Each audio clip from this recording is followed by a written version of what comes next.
Hello friends, ममता academy में आपका स्वागत है। मैं वेद प्रकाश आज की वीडियो में नंबर सिस्टम की बेसिक जानकारी के बारे में बात करने वाला हूँ, क्योंकि नंबर सिस्टम से रिलेटेड भी एग्जाम्स में क्वेश्चन आते रहते हैं। जैसे मान लिया कि दे दिया 10 से 50 के बीच कितनी आभाज्य संख्या होगी, ठीक है। तो हम लोग कैसे फाइंड करेंगे? जब तक कि आभाज्य संख्या के बारे में नहीं जानेंगे कि आभाज्य संख्या क्या होता है, ठीक है, तो हम लोग को फाइंड करना मुश्किल है, निकालना मुश्किल है, ठीक है। या दूसरे क्वेश्चन दे दिया कि लगातार दो सम संख्याओं का योग उसके गुणनफल से 574 कम है। क्या 574 कम है? तो उन सम संख्याओं का योग क्या होगा? तो हम लोग कैसे निकालेंगे भाई? जब तक नहीं जानेंगे कि सम संख्या क्या होती है, सम संख्या में कितना का डिफरेंट होता है ना। तो ये सब मुद्दों को लेकर के हमने इस वीडियो को बनाया है, ठीक है। हम जानते हैं कि आप लोग में बहुत सारे बच्चे जानते हैं और बहुत सारे बच्चे नहीं भी जानते हैं, ठीक है। तो जो बच्चे जानते हैं वो थोड़ा कोऑपरेट करेंगे और जो नहीं जानते हैं वो बहुत ध्यान से सीखेंगे, समझेंगे इस चीज को, ठीक है। और जो बच्चे सीखना चाहते हैं वो वीडियो को थोड़ा सा भी स्किप नहीं करेंगे, ठीक है। पूरा वीडियो ध्यान से देखेंगे, ठीक है। तो चलिए वीडियो को स्टार्ट करते हैं। सबसे पहले हम लोग जानेंगे प्राकृत संख्या, नेचुरल नंबर के बारे में, ठीक है। प्राकृत संख्या क्या है भाई? नेचुरल नंबर क्या है? क्या है जी? तो गिनती की सभी संख्याएं जो है नेचुरल नंबर कहलाती है, प्राकृत संख्या कहलाती है, ठीक है। गिनती हम लोग कहाँ से स्टार्ट करते हैं? एक से स्टार्ट करते हैं, यानी कि प्राकृत संख्या जो है एक से प्रारंभ होता है, ठीक है। क्या होता है? एक से प्रारंभ होता है। नेचुरल नंबर एक से प्रारंभ होता है, यानी कि 1, 2, 3, 4 इस तरह से हम लोग इन्फिनिटी तक चले जाते हैं, ठीक है। तो यह प्राकृत संख्या कहलाएगी। ऐसा नहीं कि हम लोग गिनती 100 तक गिन लिए हो गया प्राकृत संख्या, ठीक है। गिनती 100 तक फिक्स नहीं है, 100 से आगे भी तो बढ़ता है, 101, 102, 103 इस तरह से करते करते बहुत आगे तक। ये लिमिट नहीं है कि हम लोग यहीं तक गिनती गिने, बहुत आगे बढ़ाया जा सकता है, इसलिए हम लोग इसको इन्फिनिटी तक दिखाते हैं, ठीक है। यानी कि अब समझ में आ गया आपको नेचुरल नंबर क्या होता है, प्राकृत संख्या क्या होता है। हाँ, गिनती की जितनी सारी संख्याएं हैं वो सभी संख्याएं क्या कहलाएगी? प्राकृत संख्या कहलाएगी, नेचुरल नंबर कहलाएगी। बात समझ में आया? अब आते हैं दूसरा, पूर्ण संख्या यानी कि होल नंबर। होल नंबर क्या है भाई? तो होल नंबर कहता है क्या कि जब प्राकृत संख्या के समूह में, क्या कहता है? प्राकृत संख्या के समूह में 0 को शामिल कर लिया जाता है, तब वह संख्या जो है होल नंबर बन जाता है, पूर्ण संख्या बन जाता है। जैसे देखो प्राकृत संख्या कहाँ से स्टार्ट होगा? 1 से 2, 3, 4 इस तरह से इन्फिनिटी तक चले जाएगी, ठीक है। तो यह जो सीरीज है यह क्या है? प्राकृत संख्या का सीरीज है, नेचुरल नंबर का सीरीज है। लेकिन जब इसमें हम लोग 0 को शामिल कर लेते हैं, ठीक है, अब जो सीरीज बन गया शामिल करने के बाद यह जो है होल नंबर का सीरीज बन गया, पूर्ण संख्या का सीरीज बन गया। बात समझ में आया? हाँ, अब आते हैं पूर्णांक संख्या, ठीक है।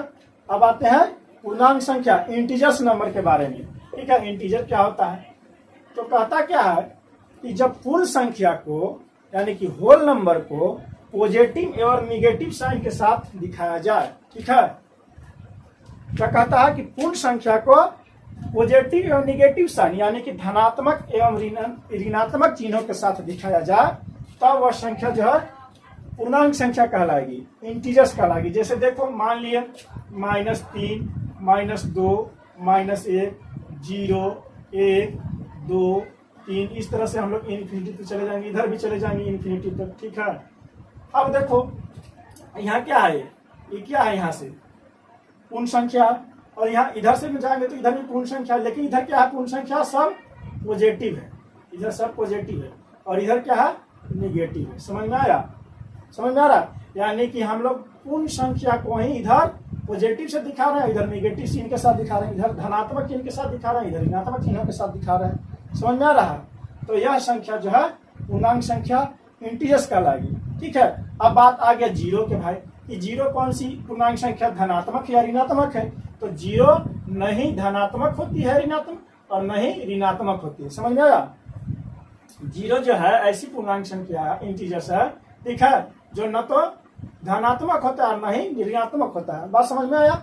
अब आते हैं हम लोग सम संख्या के बारे में। ठीक है, इवन नंबर। इवन नंबर क्या है? इवन नंबर को थोड़ा सा समझ लेते हैं। देखिए इवन नंबर कहता है क्या, सम संख्या वैसी संख्या जिसमें 2 से भाग देने पर वह पूरी पूरी कट जाता है, शेष कुछ नहीं बचता है। ठीक है, बात समझ में आ रहा है? या दूसरे शब्दों में ऐसे भी कह सकते हैं कि वैसी संख्या जिसके इकाई स्थान पर 0 हो, 2 हो, 4 हो, 6 हो या 8 हो, तब वह संख्या सम संख्या कहलाएगी। क्या कहलाएगी? सम संख्या कहलाएगी। जैसे देखेंगे 2 है, 4 है, 8 है, 10 है, 24 है, 574 है ना? ये सब संख्या जो है सम संख्या होगी। ठीक है, इस तरह से और आगे भी बढ़ते चली जाएगी संख्या। ठीक है, जैसे मान ली आप देखो इसमें 2 से डिवाइड करेंगे तो पूरा पूरा कटेगा ना बाबू, ये सब में पूरा पूरा कटेगा। इसमें भी 2 से भाग देंगे तो पूरा पूरा कटेगा। लेकिन अगर हम लोग 13 में 2 से भाग देंगे तो कटेगा क्या? नहीं कटेगा, शेष बच जाएगा। ठीक है, एक शेष बचेगा। समझ में आ रहा है? यानी कि जब पूरा पूरा कट जाएगा, शेष कुछ नहीं बचेगा, तब वह संख्या जो है इवन नंबर होगा, सम संख्या होगी।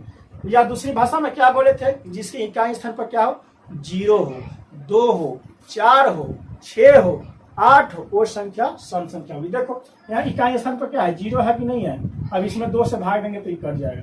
यहाँ देखो इकाई स्थान पर क्या है, 4 है कि नहीं है? इसमें भी 2 से भाग देंगे तो ये कट जाएगा। ठीक है, यहाँ पर देखेंगे इकाई स्थान पर क्या है, 4 है कि नहीं? ये भी 2 से भाग देंगे तो कट जाएगा। समझ में आ रहा है? इसलिए ऐसी संख्या को हम लोग सम संख्या, इवन नंबर बोलते हैं। बात समझ में आ रहा है? क्या दिक्कत है क्या? नहीं ना? चलो अब आओ हम लोग विषम संख्या के बारे में, ऑड नंबर के बारे में। ऑड नंबर क्या होती है भाई, विषम संख्या क्या होती है, थोड़ा सा एक चीज और जान लो सम संख्या के बारे में। ठीक है, सम संख्या का जो व्यापक रूप होता है वह 2n होता है। क्या होता है? सम संख्या का व्यापक रूप 2n होता है। ठीक है, समझ में आ रहा है? कहने का मतलब व्यापक रूप का मतलब अगर हमको जो सम संख्या निकालना है, जो भी सम संख्या निकालना है, तो कैसे निकालेंगे? इसमें पुट कर देंगे। ठीक है, जहां 2n में n क्या होता है, n जो है प्राकृत संख्या है। क्या है? n प्राकृत संख्या है। यानी कि अगर पहला निकालना हो, क्या है, पहला सम संख्या निकालना हो, तो हमें 2n में क्या करना, 2 गुने पहला के जगह पर 1 रख देंगे। यानी कि क्या हो जाएगा, 2 सम संख्या हो जाता है ना। जैसे 2 सम संख्या 2 से स्टार्ट होता है, 2, 4, 6, 8। ठीक है, अगर दूसरा निकालना हो यानी कि 2 गुने n के जगह पर 2 रखेंगे तो 2 गुना का 4, दूसरा सम संख्या 4 हो गया। तीसरा निकालना हो तो 2n होता है, यानी 2 गुने n के जगह पर 3 यानी कि 6। समझ में आया? यानी तीसरी सम संख्या क्या है, 6 है। इसीलिए इसको हम लोग व्यापक रूप कहते हैं। ठीक है, सम संख्या का व्यापक रूप 2n होता है। दूसरी चीज थोड़ा सा और जानेंगे कि 2 सम संख्याओं के बीच जो है हमेशा 2 का डिफरेंट होता है। जैसे देखो, जो लगातार सम संख्या की बात करें तब, जैसे मान लीजिए कि 2 है, 4 है, 6 है, 8 है, ये 2, ये सब लगातार सम संख्या। अब इसमें देखेंगे तो डिफरेंट देखो, इसमें से इसको घटाएंगे क्या आएगा, इसमें से इसको घटाएंगे 2 आएगा, इसमें से इसको घटाएंगे। यानी 2 सम संख्याओं के बीच हमेशा क्या होता है, 2 का डिफरेंट होगा, जब वो सम संख्या लगातार हो तब। ठीक है, सम संख्या समझ गए, इवन नंबर समझ में आ गया। चलो अब आते हैं विषम संख्या, ऑड नंबर में। ऑड नंबर क्या कहता है कि वैसी संख्या जिसमें 2 से भाग देने पर वह पूरा पूरा क्या हो, नहीं कटता। ठीक है, कुछ शेष बच जाता हो, तब वह संख्या जो है विषम संख्या कहलाती है, ऑड नंबर कहलाती है। बात समझ में आ रहा है? और इसका व्यापक रूप जो है 2n-1 होता है। जैसे देखेंगे विषम संख्या को 1 ले लेते हैं, 3 ले लेते हैं, 5 लेते हैं, 7 लेते हैं, 9 लेते हैं, इस तरह से आगे लेते चले जाएंगे। ठीक है, आगे में बढ़ते जाएंगे। अब देखेंगे इसमें 2 से भाग देंगे तो पूरा पूरा कटेगा क्या, 1 में अगर हम 2 से भाग दें 1 में तो पूरा पूरा कटेगा, नहीं कटेगा, शेष बचेगा। 2 में देंगे तो कटेगा क्या, नहीं कटेगा, इसमें भी शेष बचेगा। ठीक है, इसमें करेंगे तो इसमें भी शेष बचेगा। ठीक है, यानी कि यह सम संख्या अथी विषम संख्या में क्या होता है कि कुछ न कुछ शेष बच जाता है। ठीक ना, इस कारण से यह विषम संख्या होती है। यानी कि विषम संख्या हमेशा 2 से नहीं कटेगा। समझ में आया? ऑड नंबर 2 से नहीं कटता, इस कारण से इसको हम लोग ऑड नंबर बोलते हैं। और ऑड नंबर का व्यापक रूप 2n-1 होता है, जहां n क्या है, प्राकृत संख्या है। बात समझ में आ रहा है? यानी कि अगर हमको पहला विषम संख्या निकालना हो तो इसमें क्या करेंगे, 1 रखेंगे। तो 2n - 1 में अगर 1 रखेंगे तो 2 × 1 - 1 यानी 2 - 1 बराबर क्या है, 1 आएगा। तो पहला विषम संख्या क्या है, 1 है। और दूसरा निकालना है, इसमें 2 रखो तो 2 दूना का 4, 4 में से 1 जाएगा तो क्या आएगा, 3। तो देखो दूसरा विषम संख्या 3 है। अगर तीसरा विषम संख्या निकालना हो तो 2n - 1 में रख देंगे, n जगह 3, n की जगह पर क्या रखेंगे, 3, है ना। तो 3 दूना का 6 - 1 क्या आएगा, 5। समझ में आ रहा है। तो 5 विषम संख्या तीसरा है ना, समझ में आ रहा है। हाँ, तो ये समझ में आ गया। विषम संख्या और नंबर का व्यापक क्या होता है, 2n - 1 होता है। बात समझ में आया। और देखेंगे, अब देखेंगे दो लगातार विषम संख्याओं के बीच डिफरेंट कितना का डिफरेंट होता है। तो इसमें भी 2 का डिफरेंट होता है। जैसे देखो पहला क्या है, 1 है, फिर 3 है, फिर क्या है, 5 है, फिर 7 है, फिर 9 है। देखो इसमें घटाएंगे तो क्या आएगा, 2 आएगा। इसमें घटाएंगे तो क्या आएगा, 2। इसमें घटाएंगे तो क्या आएगा, 2। इसमें घटाएंगे तो 2। यानी सम संख्या और विषम संख्या दोनों में क्या होता है, 2 का डिफरेंट होता है। यानी जब लगातार सम संख्या दिया हो या लगातार विषम संख्या दिया हो तो हमेशा 2 लगातार सम संख्या के बीच क्या होता है, 2 का डिफरेंट होता है। और 2 विषम संख्याओं के बीच क्या होता है, 2 ही का डिफरेंट रहता है। ये चीज समझ में आया बात को। हाँ ठीक है। अब आएंगे भाज्य संख्या, या इसको दूसरा नाम यौगिक संख्या भी है ना। इंग्लिश में बोलते हैं कंपोजिट नंबर। क्या बोलते हैं, कंपोजिट नंबर। भाज्य संख्या या यौगिक संख्या, ठीक है, इसको हम लोग कंपोजिट नंबर इंग्लिश में बोलते हैं। भाज्य संख्या क्या है भाई, तो कहता है कि वैसी संख्या जो एक या अपने आप को छोड़कर किसी दूसरे संख्या से भी कटता हो। ठीक है, वैसी संख्या जो एक या अपने आप को छोड़कर कोई और संख्या से भी कट जाता है, तब वह संख्या जो है भाज्य संख्या कहलाता है। समझ में आया। जैसे देखेंगे हम लोग यहाँ तक सीख लिए, ठीक ना। अब भाज्य संख्या में देखेंगे क्या, जैसे मान लिए कि 4 है, ठीक है, और ले लेते हैं 10 है, 8 है, 6 है, इस तरह से आगे लेते जाएंगे। तो देखेंगे क्या कि 4 जो है 1 से तो कटेगा और अपने आप से भी कटेगा, ठीक है। 1 और अपने आप को छोड़कर देखना है कि और कोई संख्या से कटेगा, 2 से कटेगा, ठीक है। इसलिए क्या है, भाज्य संख्या। समझ में आ रहा है बात को। 10 को देखेंगे तो 10 क्या है, 1 से तो कटेगा ही 10, और 10 यानी अपने आप से भी कटेगा। अब इन दोनों को छोड़ देना है, इन दोनों को छोड़ के चेक करना है कि कोई और से कटेगा क्या, यानी कि ये 5 से कटेगा, यानी कोई और नंबर से कट रहा है। इस कारण से क्या है, भाज्य संख्या। समझ में आया। इसी तरह से इसको भी चेक करेंगे तो देखो 1 से कटेगा और 6 से कटेगा, लेकिन इस दोनों को हमको छोड़ देना है ना। 1 या अपने आप को छोड़कर किसी और संख्या से यदि वो कटता है तो भाज्य संख्या हो। इसको चेक करेंगे तो ये क्या से कटेगा, 2 से भी कटेगा और 3 से भी कटेगा। इसलिए 6 क्या है, भाज्य संख्या है, कंपोजिट नंबर है। बात समझ में आया, भाज्य संख्या क्या होता है। चलो अब थोड़ा सा हम लोग देखेंगे अभाज्य संख्या, ठीक है। इसको ऋण संख्या भी बोलते हैं। क्या बोलते हैं, ऋण संख्या, है ना। अभाज्य संख्या या ऋण संख्या, इंग्लिश होता है प्राइम नंबर। इसको समझेंगे। ये क्या होता है भाई, कहता है कि वैसी संख्या जो सिर्फ एक या अपने आप से कटता है, ठीक ना। वैसी संख्या जो एक या अपने आप से कटता है वह संख्या जो है अभाज्य संख्या होता है। समझ में आ रहा है। हाँ, वह संख्या क्या होता है, अभाज्य संख्या होता है, प्राइम नंबर होता है। जैसे देखेंगे 2 हो गया, 3 हो गया, 5 हो गया, 7 हो गया, ठीक ना, 11 हो गया। इस तरह से आगे देखते जाएंगे। अब देखो ये 2 क्या से कटेगा, 1 से और अपने आप से। और कोई संख्या से 2 कटेगा क्या, 3 देखेंगे 1 से और अपने आप से। 5 को देखेंगे तो 1 से और अपने आप से, कोई और संख्या से कट रहा है। उसी तरह 7 देखेंगे तो 1 और 7 से कट रहा है, और कोई संख्या से नहीं ना कट रहा है। इस कारण से यह जो है अभाज्य संख्या या ऋण संख्या कहलाते हैं, ठीक ना। यानी जो एक या अपने आप से कटता है वैसी संख्या को हम लोग ऋण संख्या कहते हैं, अभाज्य संख्या कहते हैं, ठीक ना। इंग्लिश में प्राइम नंबर कहते हैं। बात समझ में आया।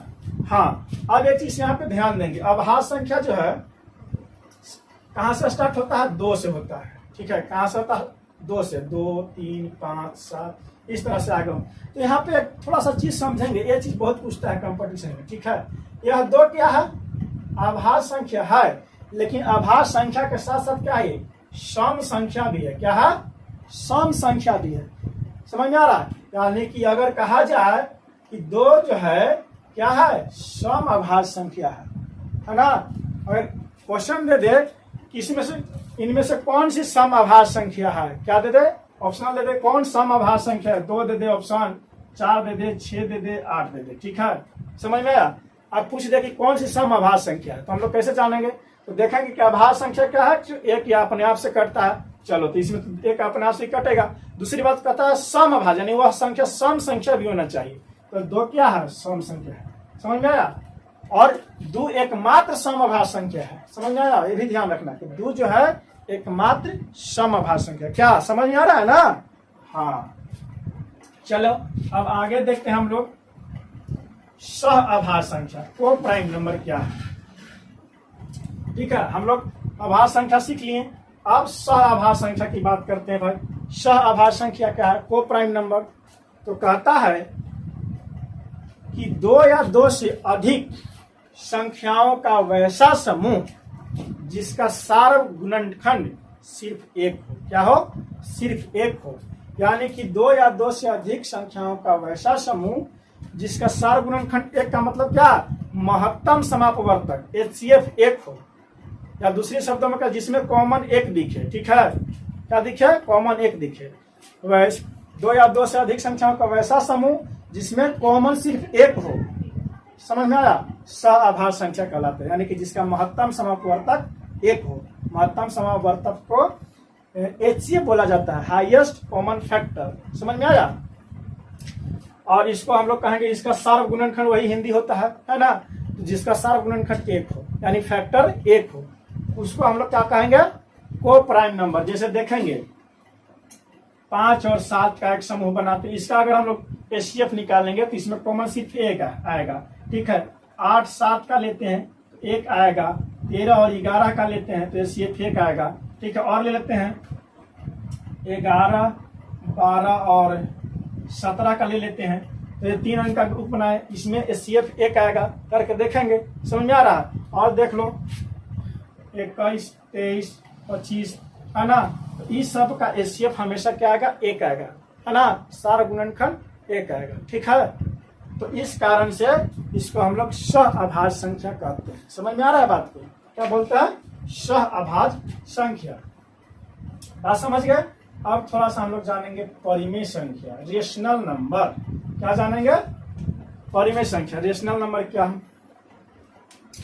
रेशनल नंबर कहता है कि वैसी संख्या जो P/Q के रूप में हो, ठीक है, क्या हो, P/Q के रूप में हो, जहां P एवं Q जो है क्या हो, पूर्णांक संख्या, क्या हो, पूर्णांक संख्या हो, और Q जो है नॉट इक्वल टू 0, ठीक ना।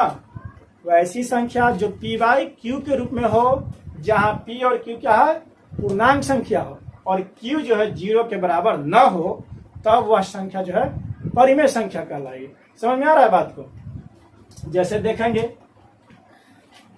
1/2 -3/4, ठीक है, 0 6/8 है ना, या -5/4, या खाली सिर्फ 7 ले लेंगे, 7 लेंगे, तो ये सब क्या है, परिमेय संख्या। देखो P/Q के रूप में नहीं, P के जगह पर 1 है, Q के जगह पर 2 है, और P और Q क्या होता है, पूर्णांक संख्या, तो एक क्या है, पूर्णांक संख्या है ना, तो पूर्णांक है। इधर देखेंगे तो माइनस में है, लेकिन है तो पूर्णांक में ही।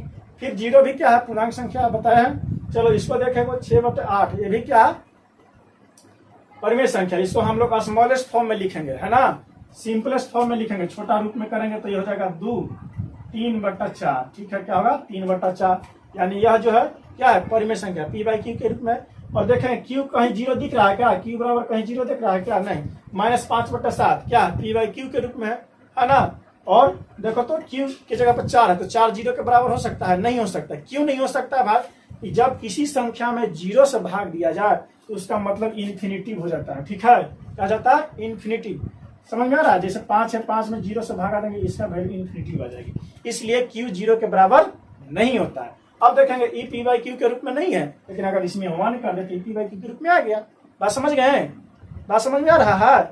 हाँ, तो इसलिए इसको हम लोग परिमेय संख्या बोलते हैं, ठीक है। क्या हो गया, डिफिनेशन समझ में आया, उसका परिभाषा समझ में आया।